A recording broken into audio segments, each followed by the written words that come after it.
Bienvenue dans cette nouvelle capsule. Alors le sujet que nous abordons aujourd'hui peut déstabiliser de nombreuses personnes qui sont dans l'attente de plus d'intérêt de la part de leur conjoint. Alors c'est un sujet délicat, nous allons voir ça. En fait, dans cette vidéo, vous apprendrez quand même les techniques qui vous permettent d'avoir davantage d'attention de la part de votre conjoint. Lorsque nous décidons de partager notre vie avec quelqu'un, le but principal recherché est d'échanger et de vivre donc des expériences communes dans le but d'avoir chacun naturellement plus de plaisir dans sa vie. Alors avant de développer ce sujet, pour savoir comment avoir davantage d'attention de la part de son conjoint, il est nécessaire de prendre conscience de ceci. Lorsque vous êtes dans l'attente que votre conjoint vous apporte quoi que ce soit, même de l'attention, eh bien vous êtes en situation de manque. Alors je sais que ce n'est pas agréable à entendre, mais rassurez-vous, on va lisser tout ça après. Mais il est clair qu'à chaque fois qu'on attend quelque chose de quelqu'un, c'est qu'il y a une situation de manque chez nous et donc on veut que cette personne vienne combler ce manque. À ce moment-là, vous recherchez donc à ce que votre conjoint donc joue ce rôle, c'est-à-dire de venir combler ce manque qu'il y a à l'intérieur de vous. Ce manque perçu, je préfère le préciser. Malheureusement, non seulement ce n'est pas le rôle de votre conjoint de combler ce manque, mais en plus, c'est qu'il n'en a pas la capacité. Vous êtes la seule personne qui est en mesure de combler vos manques en prenant conscience en fait que tout est déjà en vous. Mais rassurez-vous, c'est humain. Nous vivons tous avec des sensations de manque et nous croyons à tort que nous devons aller chercher à l'extérieur de nous ce qui pourrait combler ce manque.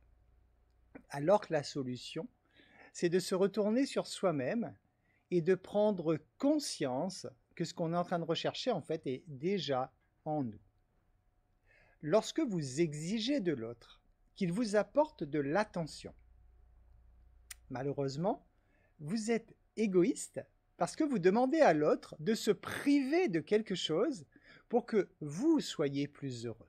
Je ne sais pas si vous saisissez bien le schéma. Être dans l'attente, c'est ça, c'est d'exiger quelque chose de la part de l'autre. Et naturellement, quand cette chose n'arrive pas, vous êtes frustré, vous êtes en colère. Mais en faisant cela, c'est un schéma malheureusement égoïste parce que vous êtes en train de priver l'autre en fait déjà de sa liberté d'être tel qu'il est et vous exigez quelque chose pour vous faire plaisir à vous. Tout ce que je vous dis là, je sais, ce n'est pas agréable à entendre, mais prenez-en conscience. Avoir de l'attention de la part de l'autre, bien sûr que c'est agréable, évidemment que c'est agréable, mais votre bonheur ne doit pas dépendre de cette attention. Considérez cette attention vraiment comme la cerise sur le gâteau. Vous devez apprendre à trouver votre propre bonheur en vous, être satisfait de vous-même, et à ce moment-là, l'amour et l'attention des autres, ce sont des cerises sur le gâteau qui viennent compléter ce bonheur que vous avez déjà créé à l'intérieur de vous. Si vous ne faites pas cela, ça veut dire que votre bonheur dépendra d'une ou de plusieurs sources extérieures à vous. Et à ce moment-là, vous devenez donc dépendant affectif de votre environnement. Alors, il y a deux situations possibles lorsque vous percevez un manque d'attention. Soit effectivement, la routine s'est installée dans le couple et les petits gestes qui étaient là au début ne sont plus là, ils disparaissent tout simplement. Donc ça, vous comprenez effectivement, factuellement, que votre conjoint vous porte moins d'attention. Mais il y a aussi le cas de figure où c'est votre perception qui change et vous ne percevez pas en fait l'attention que l'autre vous apporte comme quelque chose de réel. Donc à ce moment-là, ça veut dire peut-être que l'autre il n'a pas changé, mais étant donné que votre perception a changé, peut-être que vous êtes un peu plus exigeant que vous ne l'étiez par le passé, et ça peut amener de la frustration en vous disant que l'autre en fait ne vous apporte pas suffisamment d'attention. Alors, avant d'entrer vraiment dans le vif du sujet, avant d'entrer dans les solutions, j'aimerais qu'on prenne conscience quand même des risques qu'il y a d'être dans l'attente d'attention de la part de son conjoint. Une attente est un ressenti que vous avez. Ce ressenti, il vous est propre et en fait l'autre, il ne peut pas toujours l'identifier parce qu'un ressenti, c'est de l'énergie qu'il y a à l'intérieur de vous, dans votre corps. Et l'autre ne peut pas toujours percevoir ce ressenti. Donc ne soyez pas surpris si vous estimez en fait que l'autre ne répond pas à vos attentes, tout simplement parce que l'autre ne peut pas ressentir cela. Donc l'autre, il n'est tout simplement pas conscient quelquefois de vos attentes. Donc une attente, à chaque fois que vous créez une attente quelconque dans votre vie, mais là on parle essentiellement au niveau du couple, et bien cette attente crée de la frustration. Donc, c'est-à-dire une énergie négative. Alors non seulement vous allez vous faire du mal à travers l'énergie négative que vous allez engendrer dans pareille situation, mais en plus, vous le savez, comme tout est énergie, le fait de vibrer une énergie négative ne fera qu'attirer des événements qui vont malheureusement vous ramener dans des situations énergétiques similaires. Donc vous allez en fait attirer davantage de situations de manque. Être dans l'attente vous amènera en fait à être en colère contre l'autre, puisqu'un manque crée de la souffrance, tout simplement. À chaque fois qu'il y a un manque chez vous, que vous percevez un manque, ça crée de la souffrance. C'est exactement le principe d'une drogue. Lorsqu'on manque, lorsque quelqu'un qui est sous l'effet d'une drogue manque de drogue, elle est sous la dépendance de cette drogue et automatiquement elle souffre parce qu'elle n'a pas ce qu'elle attend. Vous risquez donc à ce moment-là, si jamais vous vivez ce type de situation, que vous sentez que l'autre ne vous apporte pas suffisamment d'attention, vous risquez déjà de vous replier sur vous-même. Vous risquez également de vivre le ressentiment, c'est-à-dire que vous tiendrez l'autre en fait pour responsable de vos souffrances. Je m'arrête un instant pour que vous puissiez bien comprendre ce schéma. Si vous êtes dans l'attente et que l'autre ne répond pas à vos attentes, vous allez effectivement souvent inconsciemment vous dire « mais en fait, je souffre parce que j'ai besoin de cela, mais comme l'autre ne me donne pas ce que je veux, à ce moment-là, donc c'est l'autre qui est responsable de ma souffrance. » C'est une façon de voir les choses. Et vous savez bien que lorsque vous sortez de l'ego et que vous comprenez que les choses ne se passent pas comme ça, que vous comprenez que les attentes, c'est vous qui devez les combler vous-même à travers davantage d'amour propre, par exemple, ou d'autres façons de faire pour que vous puissiez vous-même combler vos propres attentes, c'est là que vous comprenez que votre bonheur, en fait, ne dépend que de vous. Alors maintenant, comment faire? Comment faire concrètement? Donc, quels sont les moyens, les techniques à mettre en place pour espérer avoir plus d'attention de la part de son conjoint? Parce qu'une fois de plus, il y a le libre arbitre, on ne peut pas avoir une certitude que ça fonctionnera, parce qu'il y a toujours le libre arbitre, mais comment déjà espérer le faire? Déjà, parlez ouvertement à votre conjoint de ce que vous aimeriez de sa part. Alors ne dites pas à votre conjoint, bien sûr, « je veux que tu fasses ceci pour moi », parce qu'à ce moment-là, vous lui donnez un ordre et son ego va sortir ses griffes. Mais par contre, vous devez communiquer de façon claire en disant à votre conjoint, « tu sais, j'apprécie quand tu fais ceci, j'aime bien quand tu fais cela », pour que déjà l'information soit claire, que vous puissiez sortir du ressenti que vous avez et que vous exprimez ça avec des paroles qui sont claires pour que déjà votre conjoint prenne conscience de ce que vous aimeriez avoir davantage. Ensuite, expliquez clairement ce que signifie pour vous davantage d'attention. Admettons qu'une femme dise à son mari « j'aimerais avoir davantage d'attention de ta part ». C'est bien. C'est clair pour la femme. Est-ce que c'est clair pour le mari? Pas du tout. Le mari est rationnel. Qu'est-ce que ça veut dire davantage d'attention?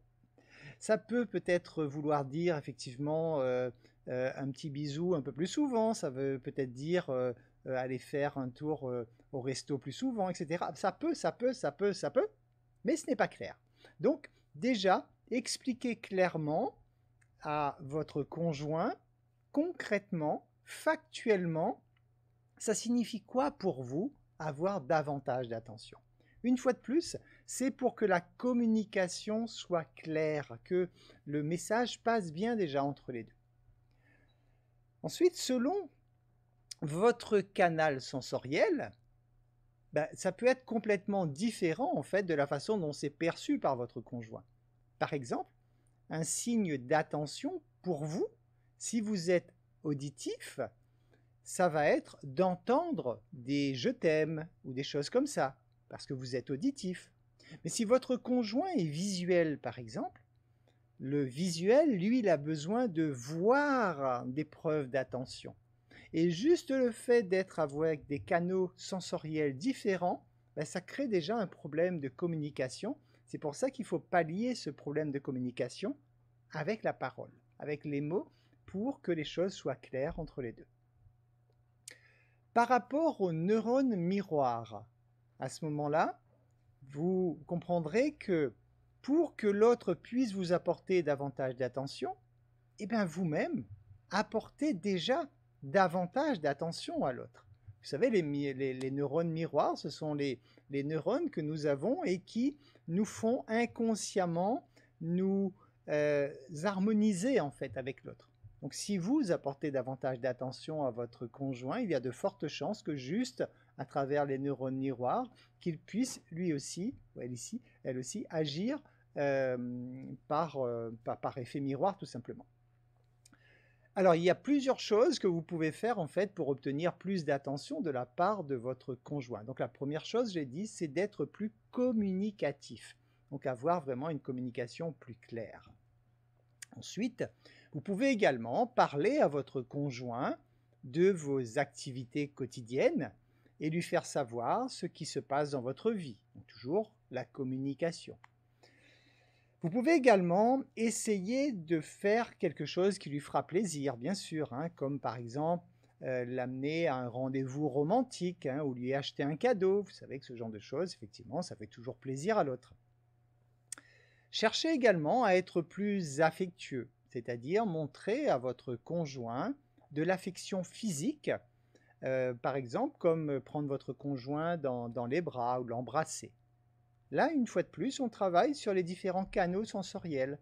Vous avez effectivement des gens qui vont être kinesthésiques, vont avoir besoin d'un câlin. Ça leur fera beaucoup de bien, ça va être leur preuve d'attention à eux.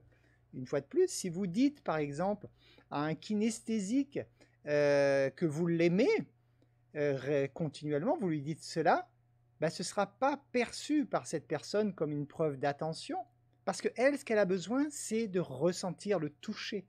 Donc elle aura besoin effectivement de câlins, de bisous, des choses comme ça. Donc le canal sensoriel est très important. Je vous rappelle très rapidement, pour connaître le canal sensoriel de quelqu'un, vous lui posez une question qui l'amène à faire une réflexion immédiate. Et à ce moment-là, vous allez surveiller la position de ses yeux. Si la personne va chercher dans ses pensées en regardant vers le haut, c'est qu'elle est visuelle. Si elle va chercher dans ses pensées en gardant les yeux à l'horizontale, c'est qu'elle est auditive.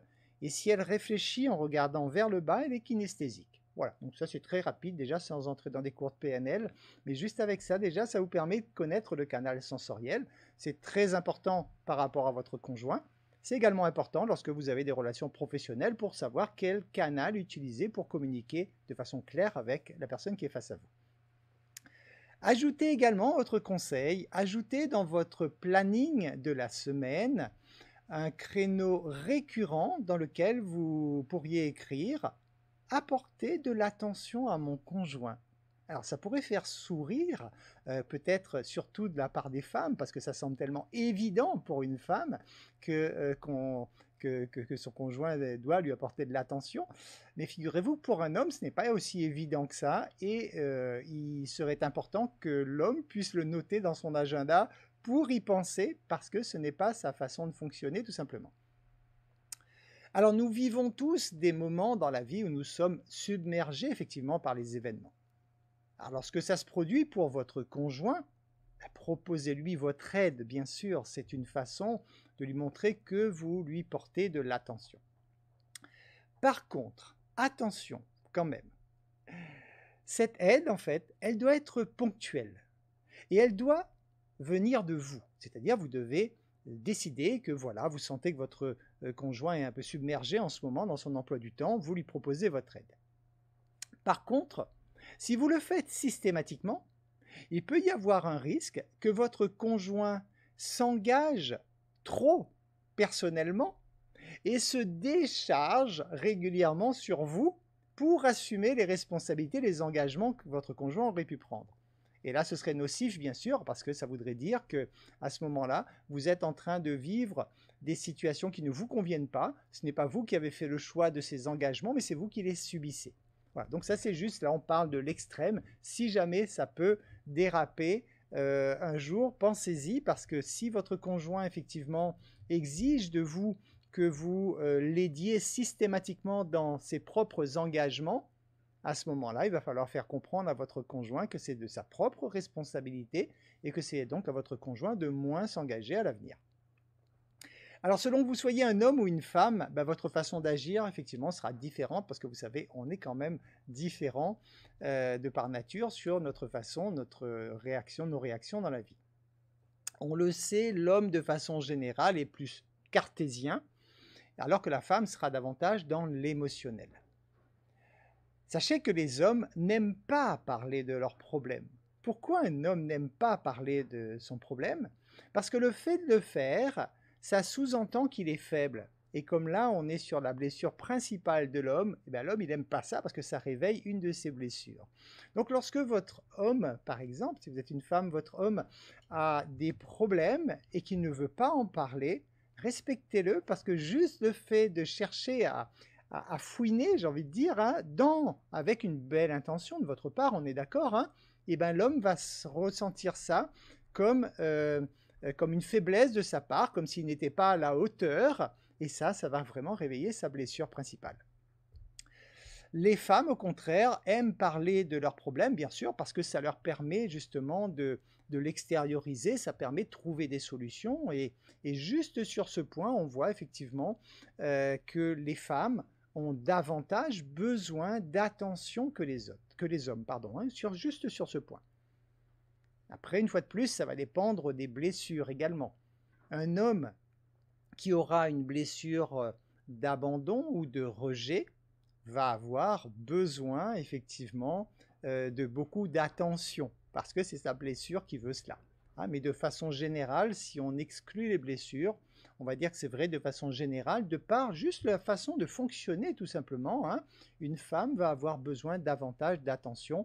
Et ça, si vous ne le communiquez pas clairement à l'homme, l'homme il n'en est pas conscient parce que lui ne fonctionne pas comme ça.